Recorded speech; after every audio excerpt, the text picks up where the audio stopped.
तो आज चलते हैं और अब देखते हैं कि ये आत्मनिर्भर भारत क्या है। हम जानते हैं कि हमारा देश भारत एक कृषि प्रधान देश है और इसमें 70% ये जो कृषि का व्यवसाय है, खेती किसानी का व्यवसाय है, तो ये 70% व्यवसाय पूरा का पूरा कृषि पर निर्भर है। और इसमें पूरा का पूरा भारत ग्रामीण भारत है। पूरा भारत 70% व्यवसाय भारत की अर्थव्यवस्था को पूरी तरह से कृषि क्षेत्र पर ये जो निर्भर है, उससे हमको समझ में आता है कि सबसे पहले अगर किसी का ध्यान जाना चाहिए तो वो भारत के किसानों की तरफ, क्योंकि भारत में सबसे बड़ा व्यवसाय कृषि व्यवसाय है। तो भारत की अर्थव्यवस्था अगर सच्चे मायने में कहा जाए तो भारत के किसानों के कंधों पे है, किसानों के कंधों पे है। लेकिन हम देखते हैं कि मोदी सरकार ने अडानी और अंबानी के 12-12 हज़ार से भी ज़्यादा 12-12 हज़ार करोड़ रुपए से भी ज़्यादा उनके माफ़ कर दिए, लेकिन किसानों के नहीं। और किसानों की हालत जब हम देखते हैं कि पिछले चंद ही कुछ 3 या 4 सालों में 25,000 किसानों ने आत्महत्याएं कर ली है और क्योंकि किसानों की तरफ ध्यान नहीं दिया गया और किसानों ने आंदोलन भी किया जिसका कुछ खास मतलब नहीं निकला। जबकि भारत के छोटे एवं ग्रामीण बैंक एक तरफ उनका अदानी और अंबानी जैसे लोगों का 12-12 हज़ार करोड़ रुपए तक के माफ़ कर दिए जाते हैं, लेकिन भारत के किसानों के लिए ऐसी सुविधाएं नहीं होती है। तो भारत के छोटे और ग्रामीण बैंक भारत के किसानों और मजदूरों को अपने बैंक की रकम वसूली करने में वो हमेशा लगे रहते हैं। तो ध्यान देने लायक बात यह है कि किसान जब बीज खरीदता है तो वो बड़ा मुश्किल से खरीदता है, वो रो रो कर खरीदता है। और उससे भी एक अलग बात है कि कभी बारिश नहीं होती तो किसान को भूखमरी में जीना पड़ता है। अगर अतिवृष्टि हो गई तो किसान भूखमरी में जीता है। कभी फसल नहीं होती है, उसके लिए भूखमरी में जीता है। और अगर फसल बर्बाद हो जाती है तो भी किसान भूखमरी की वजह से मरता है। और इस भूखमरी वाली अवस्था में बैंक अपने रुपए वसूली करने के लिए जब किसान को परेशान करता है, जिससे किसान आत्महत्या कर लेता है, क्योंकि उसको अपना परिवार भी देखना होता है। जबकि भारत का किसान दिन भर खेतों में कड़ी मेहनत करता है, चाहे धूप हो, बारिश हो, ठंडी हो, उससे उसको कोई फर्क नहीं पड़ता। और उस प्रकार किसान की आत्महत्या के बाद उसका परिवार पूरी तरह से त्राही त्राही हो जाता है। उनके बच्चों की पढ़ाई लिखाई हो नहीं पाती और पूरा परिवार भूखमरी झेलते हुए रहता है पूरी तरह से। और किसानों की ये जो हालत है, जो भूखमरी में जी रहा है, तो सोचिए कि कृषि क्षेत्र में काम करने वाले और उससे जुड़े हुए जो मजदूर हैं, उनकी क्या हालत होगी आज के डेट में। अर्थात अंदाजा लगाया जा सकता है। लेकिन निर्भर भारत, लेकिन हमारी सरकारें पूंजीपतियों को अमीर बनाने में लगी है। एक तरफ उनका कर्जा माफ कर रही है और दूसरी तरफ उनके लिए बड़े बड़े टेंडर, और जनता को ऐसा दिखाया जाता है कि ये बड़े बड़े टेंडर खुलने से जो सरकार के पास में रोजगार उपलब्ध होंगे प्राइवेट सेक्टर में, तो लोगों को रोजगार मिलेगा।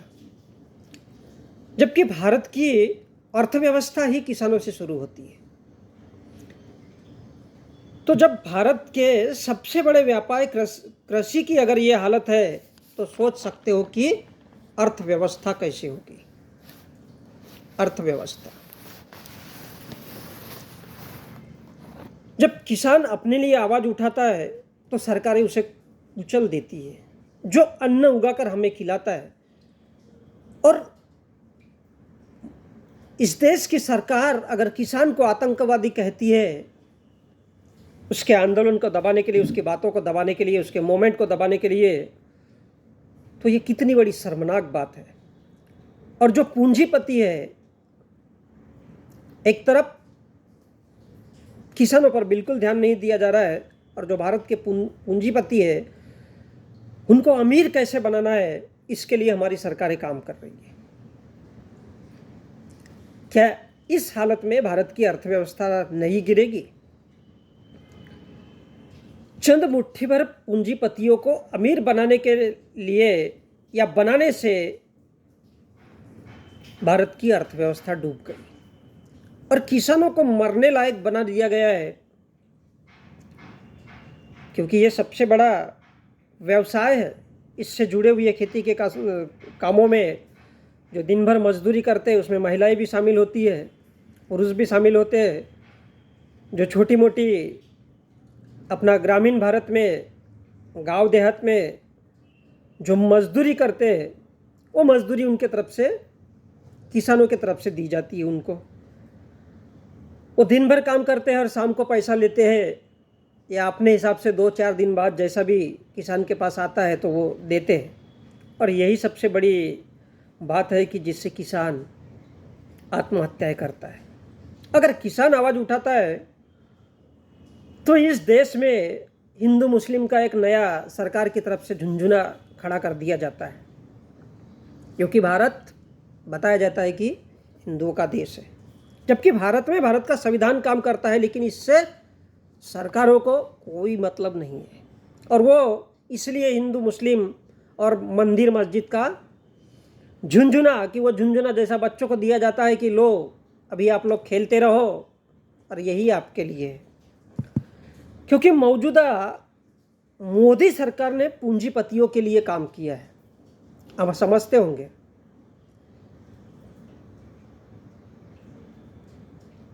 और आगे भी करती रहेगी, क्योंकि आरएसएस के द्वितीय सरसंचालक, उनकी जो बातें थी कि 95% जनता को भिखारी बना दिया जाए, तो हमारे देश के सरकारों को पता है कि 70% जो व्यवसाय है वो कृषि से जुड़े हुए है, और भारत की जो अर्थव्यवस्था है वो यहीं से शुरू होती है, किसानों से।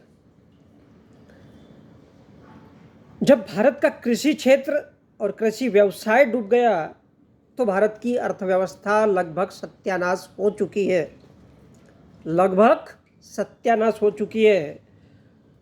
और जब कृषि व्यवसाय फलता फूलता है तो यही पैसा किसानों मजदूरों से होता हुआ मार्केट में आता है, क्योंकि वो छोटी छोटी अपनी ज़रूरत का सामान, बच्चों के लिए किताबें, परिवार के लिए कपड़े और अपने ज़रूरत की सामान, अपना पैदा किया हुआ अनाज या फसल बेच करके वो लेते हैं, और यही पैसा मार्केट में जाता है।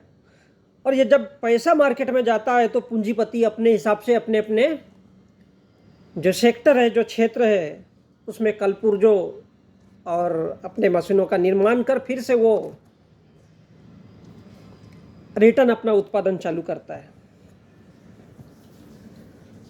और किसान दिन रात धूप छाव झेल करके जब पसीना बहाता है, जिससे मजदूर किसान से होता हुआ पैसा वापस मार्केट और सरकार को मिलता है, जो टैक्स पेयर के थ्रू आता है, और इस प्रकार भारत की अर्थव्यवस्था का कालचक्र चलता है।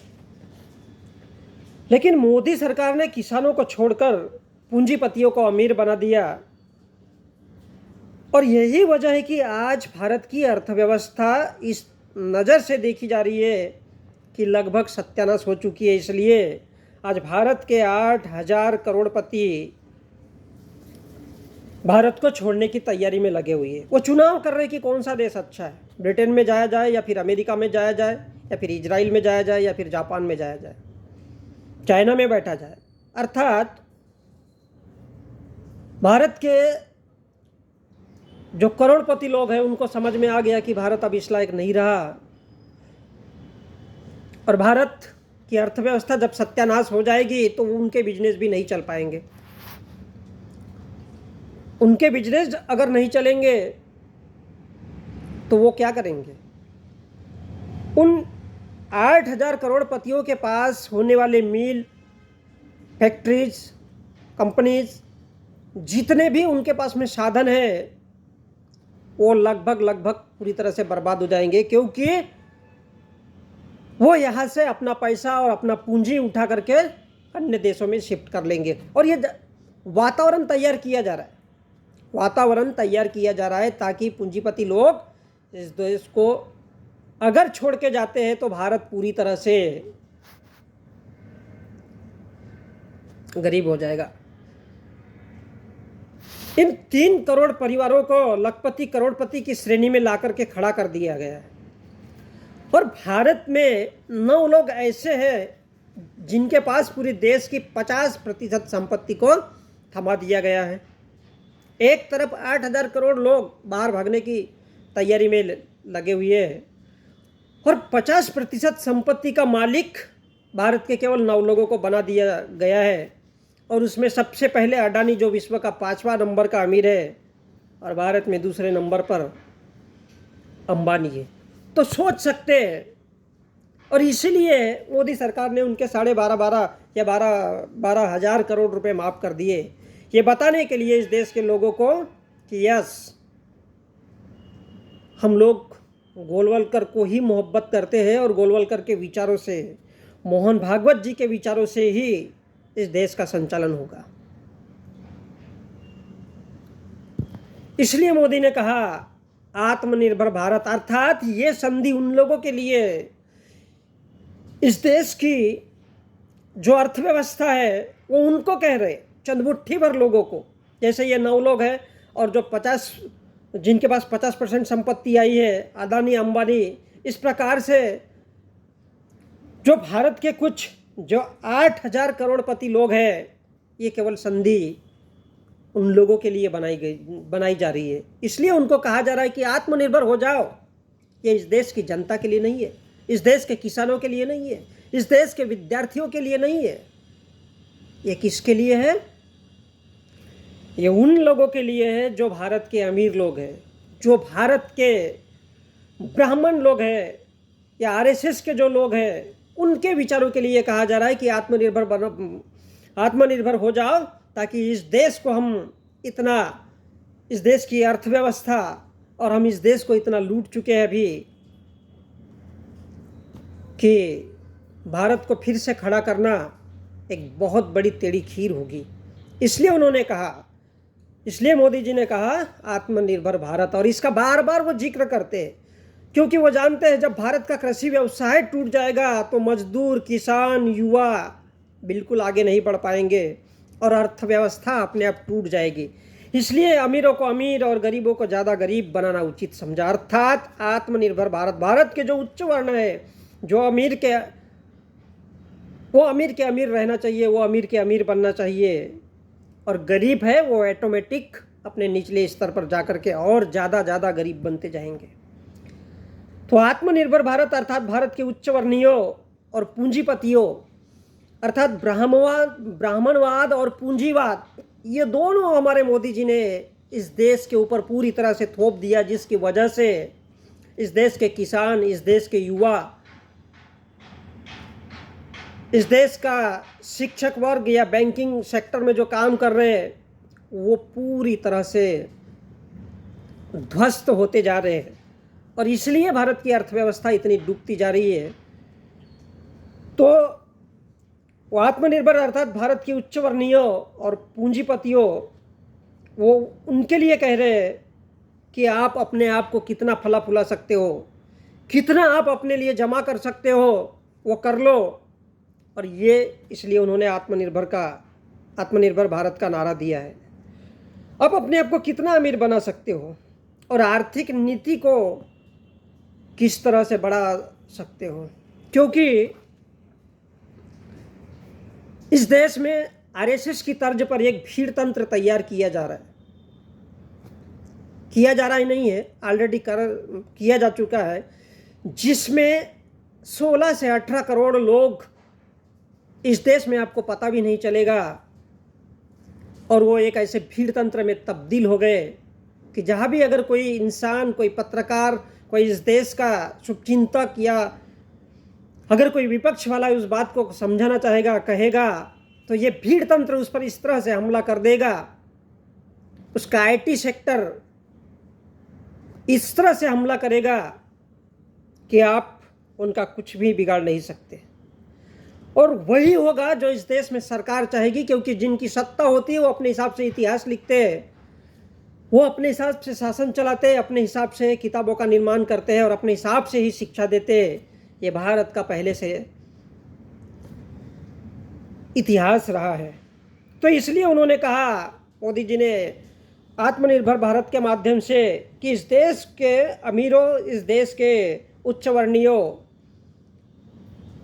अपने आप को कितना अधिक उठा सकते हो उतना अधिक उठा लो, क्योंकि ये जो स्वर्णिम काल कहा है, इसलिए वो मोदी जी कहते हैं कि ये भारत का आज़ादी के 75 सालों का हम जो मना रहे वो स्वर्णिम काल है, अर्थात स्वर्ण युग। तो ये जो मोदी जी का शासन है वो बताना चाहते हैं भविष्य के आने वाले पीढ़ियों के लिए कि हमने एक ऐसा भारत बनाया है जो इस देश के लोगों को ना तो समझ में आएगा और ना ही इस देश की जनता समझ पाएगी, जबकि ये पूरा का पूरा पूंजीवाद और ब्राह्मणवाद के लिए किया जा रहा है। क्योंकि मोदी जी जिस बात को बार बार कहते हैं कि मैंने भीख मांग कर खाया, मैंने ये किया वो किया, वो कभी भी सही नहीं बताएंगे, वो कभी भी सही नहीं बताएंगे, क्योंकि इंसान झूठ बोलकर ही लोगों पर जल्दी लोगों को अपनी बातें मनवा सकता है। भारत के तमाम तानाशाही जैसे बड़े बड़े, अब दुनिया के और भी इतिहास को उठा करके देख सकते हो, और कहीं ना कहीं इन लोगों के मन में धर्म और धर्म के साथ साथ अमीरों का हितैषी होना इन लोगों के लिए बहुत महत्वपूर्ण होता है। इसलिए पूंजीवाद और ब्राह्मणवाद आज भारत में पूरी तरह से एक साथ काम कर रहा है, और ये भीड़ तंत्र उसी के लिए। इसलिए मजदूरों, गरीबों, युवाओं के बारे में कभी भी कोई बड़ा फैसला मोदी सरकार ने नहीं दिया है, न ही कभी उसके ऊपर अपने तरफ से कोई टिप्पणी की है, बल्कि इस देश के लोगों को गुमराह करने के लिए उन्होंने हमेशा मन की बात की है, लेकिन मीडिया के सामने कभी नहीं आए। इसका अर्थ यह है कि वो एक तरफ से आपके भावनाओं के साथ खिलवाड़ करना चाहते हैं और दूसरी तरफ इस देश के अमीरों को, इस देश के उच्च वर्णीयों को और इस देश में जो धर्म है उनका अपना हिंदू धर्म, उसको ना चाहते हुए भी, एक प्रकार से भारत के संविधान के रहते हुए भी अपने धर्म को एक तरह से राजकीय धर्म के रूप में देखना चाहते हैं। भारत के उच्च वर्णीयों को, जो विशेषकर आरएसएस एवं पूंजीपतियों को अमीर बनाना, यही मोदी जी का आत्मनिर्भर भारत है।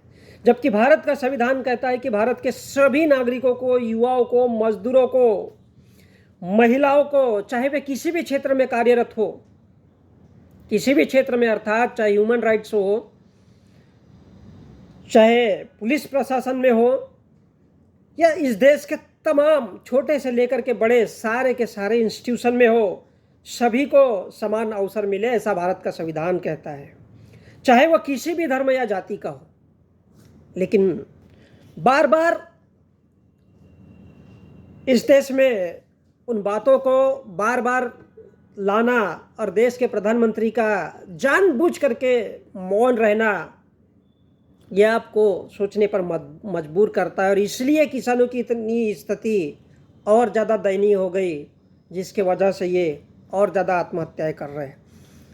लेकिन अगर आत्महत्या कर रहे तो इस देश का मीडिया, चूंकि उनका अपना है, आज पूरी तरह से भारत के लगभग चैनल, 2-4 चैनल को छोड़ करके पूरी तरह से निजीवाद के लिए काम कर रहे हैं, जो भारत को या भारत के गरीबों, भारत के महिलाओं, नागरिकों, युवाओं के लिए, जिनकी सोच पूरी तरह से खत्म हो चुकी है और वो कभी भी भारत का भला नहीं कर सकते। इसलिए भारत के कुछ गिने चुने पूंजीपति और आरएसएस की विचारधारा के लोगों को और धार्मिक रूप से जुड़े हुए चंद आरएसएस और उसके हिंदू संगठनों को और उच्च वर्णियों के लिए लाया गया बदलाव और भारत के पूंजीपतियों को इन सब के लिए लाया गया बदलाव, उसको कह रहे हैं कि मोदी जी आत्मनिर्भर भारत। और इसलिए बार बार वो कह रहे हैं कि आत्मनिर्भर बनो, आत्मनिर्भर बनो, अर्थात अपने आप को ऐसा खड़ा करो कि इस देश की जनता, इस देश का गरीब, इस देश का युवा, इस देश की महिला सारे के सारे आपके कदमों पर आकर के टिके। और भविष्य का जो भारत है वो या तो वो पूंजीवाद का पूरी तरह से हो जाए, या फिर उसके बाद में वह आरएसएस की तर्ज पर चलता रहे, जिसमें भारत का संविधान का नाम न हो, जिसमें बेरोजगार युवा, किसान, जवान, महिलाओं के लिए कुछ नहीं है, ऐसा आत्मनिर्भर भारत की बात करते हैं। कृषि व्यवसाय को कमजोर करना, जिससे देश की अर्थव्यवस्था टूट जाए और पूंजीपति का बोलबाला हो, जिससे भविष्य का प्रधानमंत्री भारत का पूंजीपति वर्ग तैयार करे, या भारत का कोई न कोई आरएसएस का या उसके मानने वाले धार्मिक संस्थान से हो, और देश पूंजीपतियों के हाथ में हो, देश की जनता के हाथ में नहीं हो। और अर्थव्यवस्था के टूट जाने से पूंजीपतियों के हाथ में सौंपना ये देश, या फिर अपने धर्म, जिसको राजकीय धर्म के रूप में देखना चाहते हैं, उनके हाथ में सौंपना, यही आत्मनिर्भर भारत है। जय भीम, जय भारत, जय संविधान। मैं संजय।